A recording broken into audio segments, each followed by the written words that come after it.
Devenir vulnérable pour se renforcer. Ça peut paraître complètement contre-intuitif de se dire d'être vulnérable et que d'en faire une force, alors qu'on associe souvent la vulnérabilité à la faiblesse. Eh bien aujourd'hui, je vais vous partager un extrait de mon podcast dans lequel vous allez voir à quel point la vulnérabilité peut contribuer justement à se renforcer, à se réaligner et à pouvoir être beaucoup plus en harmonie et en phase avec soi-même. Mais je vous dis tout cela après le générique.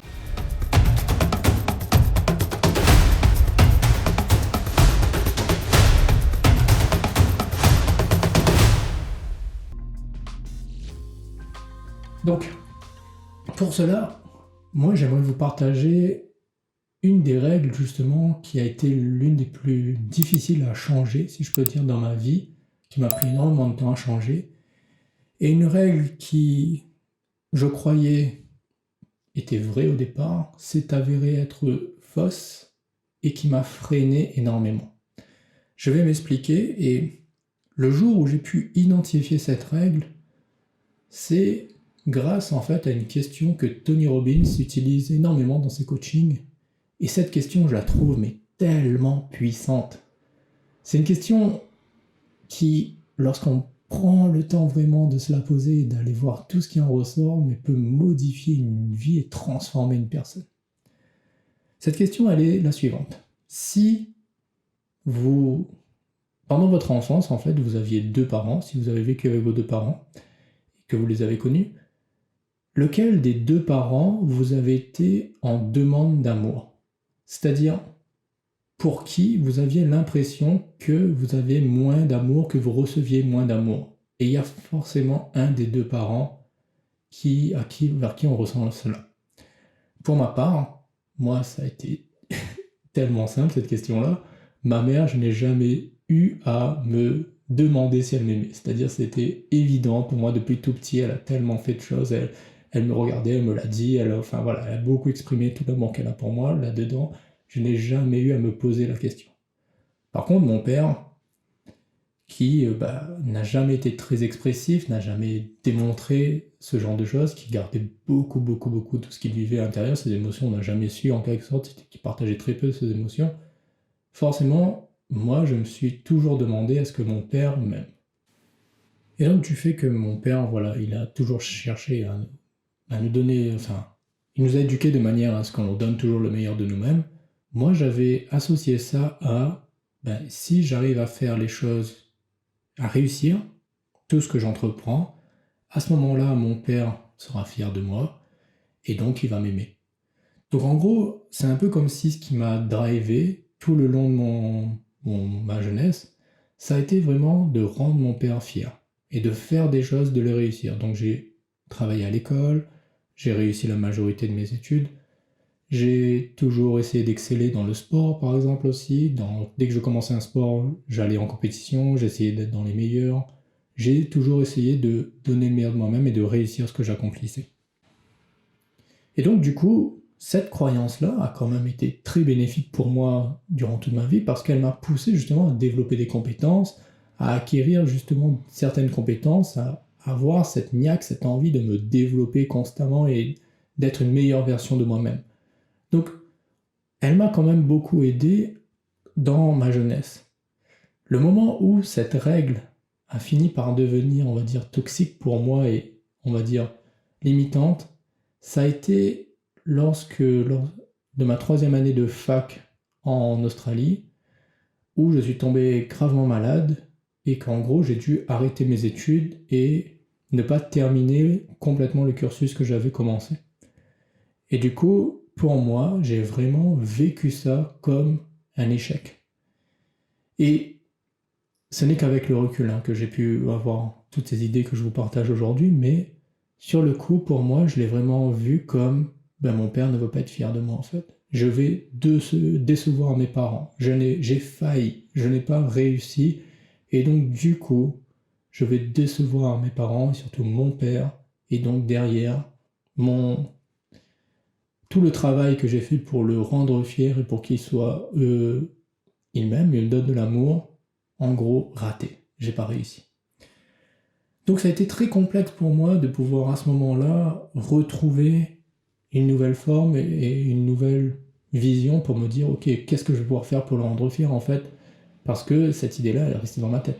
Eh bien, ce qui s'est passé, c'est que après que je me sois rétabli, mon père, j'ai commencé à travailler avec lui, et à un moment, il m'a dit, ok, ben, tu sais, moi je vais prendre ma retraite, si tu veux, tu peux reprendre l'entreprise qui est notre menuiserie bois. Et ben, moi, je me suis dit, forcément, mais là, tu me donnes l'opportunité pour justement te rendre fier. C'est l'entreprise que toi, tu as créée. Moi, si je la reprends, je la fais prospérer et que je réussis, mais là, tu vas vraiment être fier de moi. Et donc, à ce moment, tu vas m'aimer, quoi.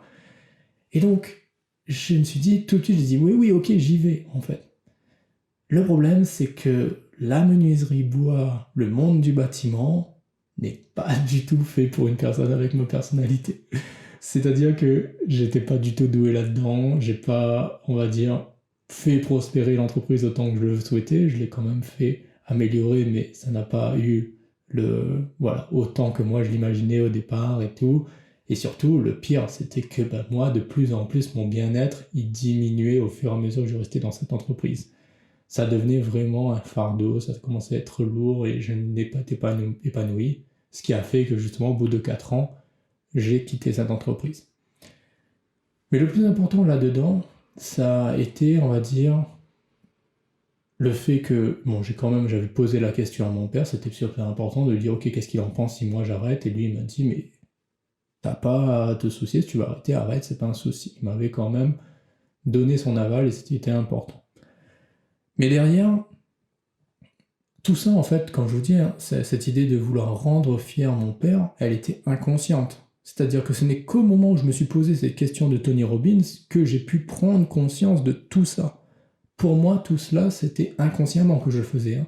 Il faut vraiment prendre conscience que nos croyances, elles agissent de manière inconsciente. On n'est pas souvent conscient de nos croyances. On est drivé, on est quand même euh, conditionné d'une certaine manière et on l'ignore en fait, qu'il y a quelque chose à l'intérieur de nous qui nous conditionne à agir d'une certaine manière. D'accord? Et du coup, pour en revenir à mon histoire, qu'est-ce qui s'est passé? C'est que lorsque j'ai découvert cette question de Tony Robbins, j'ai commencé vraiment à beaucoup me questionner et un jour, en fait, avec mon père, qui a été la personne qui m'a enseigné énormément de choses de ce que je sais au niveau spirituel, j'avais l'idée de lui dire, ok, allons écrire un livre sur toutes les connaissances que tu as, allons faire quelque chose ensemble. Et lorsque le premier jour on s'est mis ensemble à pouvoir en discuter, très rapidement mon père, en fait, c'est comme s'il n'avait rien à foutre de ce que moi je disais, et il m'a donné ses idées, il a dit, ouais, on va faire ça, ça, ça, ça, et moi je lui dis, ouais, mais peut-être qu'on pourrait faire, et lui il était bloqué sur sa manière de voir les choses, et il n'écoutait même pas ce que moi je disais.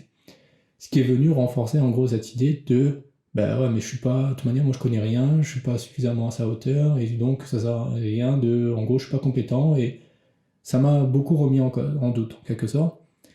Et derrière ça m'a poussé à un moment à aller le voir et lui dire mais papa en fait qu'est-ce qu'il faut que je fasse pour que tu sois fier de moi?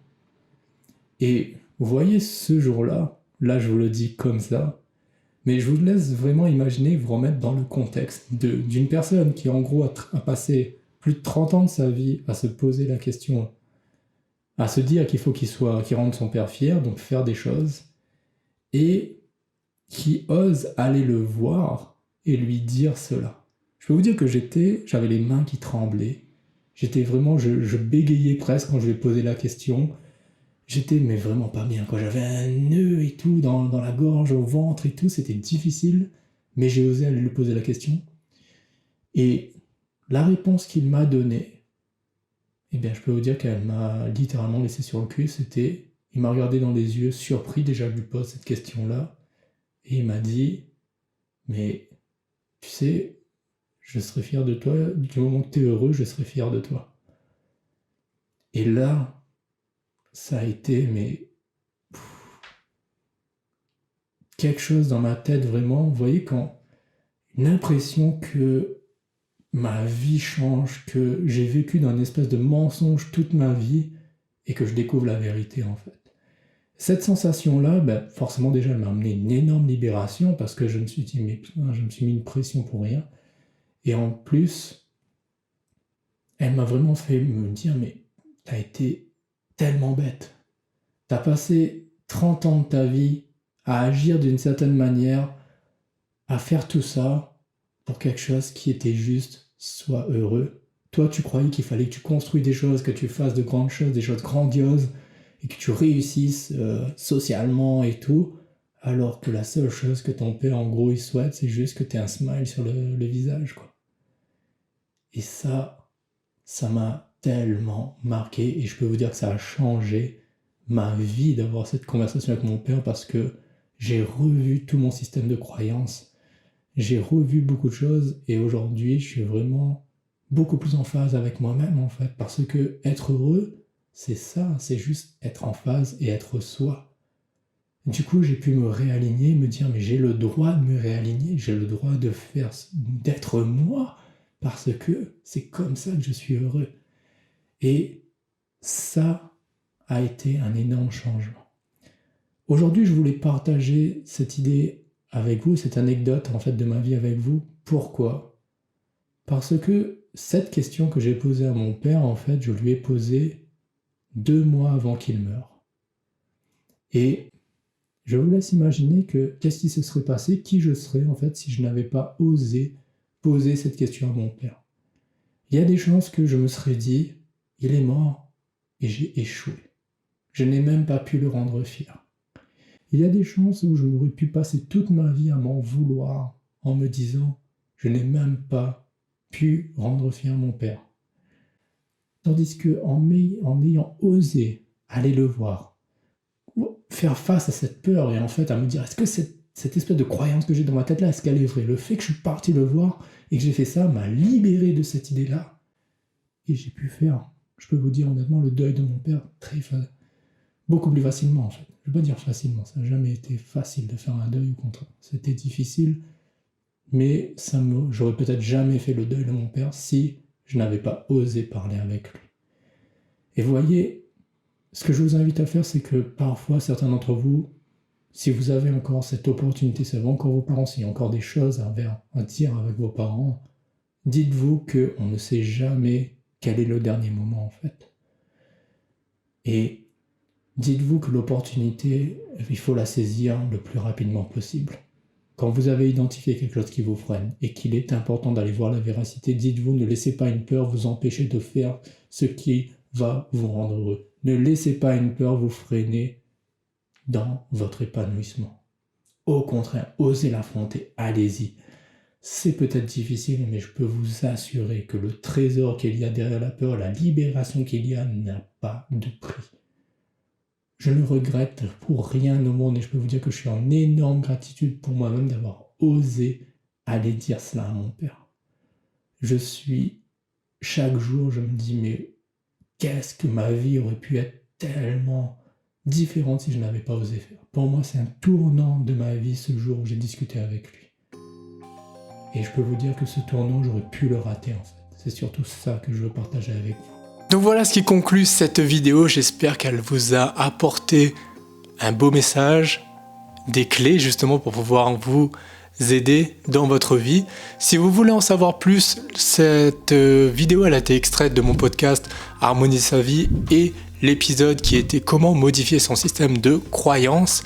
Si c'est quelque chose qui vous intéresse, je vous invite à regarder la vidéo. Je vous mets le lien de toute manière tout de suite à la fin de cette vidéo pour accéder au podcast. Et sachez que ce podcast est aussi disponible sur toutes vos plateformes de streaming préférées, Spotify, Apple Podcast, Google Podcast. Donc allez-y, jetez un œil, je suis sûr qu'il y a de quoi vous aider là-dedans. Pour moi, je vous donne rendez-vous dès la semaine prochaine parce que chaque jeudi, je vais partager maintenant une vidéo de ce type, un extrait, l'extrait de la pépite du podcast. Et je suis sûr que vous allez surtout apprécier ce nouveau format. Mais d'ici là, je vous invite à ne jamais aller à l'encontre de ce que vous dit votre cœur. À très très vite. Bye bye.